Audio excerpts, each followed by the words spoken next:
Jesus Trilogy, Book 2, Then There Were Two, Chapter 7.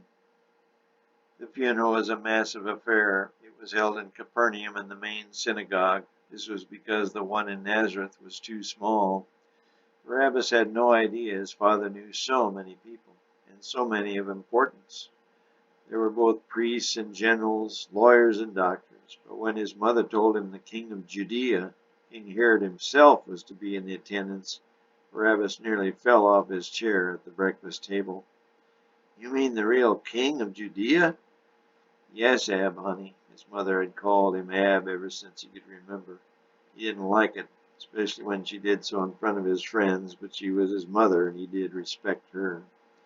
Did Dad really know the king? Well, yes and no.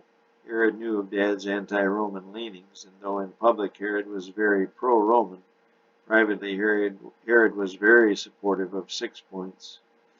"You know?" "Know what?" "About 6 points?" "Yes, Ab, I know all about it. One thing you may find out in life, and I hope you do, is that true love has no secrets. Everything is shared." Ab knew his father loved his mother and vice versa. They never displayed much outward affection, but he never dreamed she knew about 6 points. After all, it was a secret organization. He just assumed that Abel would tell his mother that he was going out for a beer with the boys when a meeting was going on. "Guess I got a lot to learn about true love," he said, half under his breath. "What did you say?" Delia asked. "I said you must have loved Dad very much." His mother turned away and began to weep. He got up, put his arm around her waist and squeezed her tight. Her body shook as she sobbed with her head on his shoulder.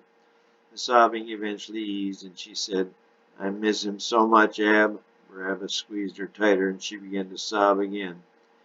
He realized he really did have a lot to learn about love. The two got dressed in black, the tradition of the time. Barabbas was now wearing his father's dog tag, something he vowed he would never remove as long as he lived. He also had on the inside of his lapel a little red metal pin in the shape of a 6-pointed star. This was his own, and all members of 6 Points had them and wore them. Seldom did they expose them, but this day Barabbas was going to do just that. He was now one of the two of the 6-point hierarchy remaining, and he had taken a vow on the beach the night of the ferry sinking to carry on the tradition, whatever the cost. He suspected it would be high, and he was not mistaken. Someday he and his new 6 Points members, whoever they might be, would overthrow the Roman hierarchy. Old Uz was the only other one of the 6 leaders still alive. He knew how long he would live. Sometimes during meetings it seemed that old Uz would actually stop breathing, but he always started up again. He needed Uz now. Uz was like an encyclopedia. He knew so much about so much. And Barabbas needed to learn a lot in order to effectively mount any kind of threat against the Romans. He also vowed to personally kill whoever it was that put the sword through his father, presumably one of the Roman crew on board the ferry. As he and his mother walked up the hill west of Capernaum to the cemetery, all of these thoughts kept racing through his mind. He wondered if his father's killer would show up. Probably not. Once a coward, always a coward. The hill was fairly steep, and the old trail leading up to the cemetery was cobblestone, but it was in quite a bit of disrepair. His mother, weak from grief, stopped a few times, but Barabbas summoned his inner strength and helped her along.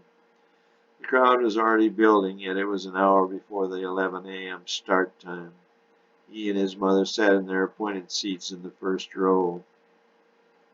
Periodically, one person or another would come up and offer their condolences. From off to the left and behind the altar area came the eerie sounds of about 30 mourners. They were hired by the priest to mourn for the loss of a loved one at a funeral. Barabbas doubted any of the 30 loved his father. In fact, he doubted if any of them even knew him. He would later learn that one of them did.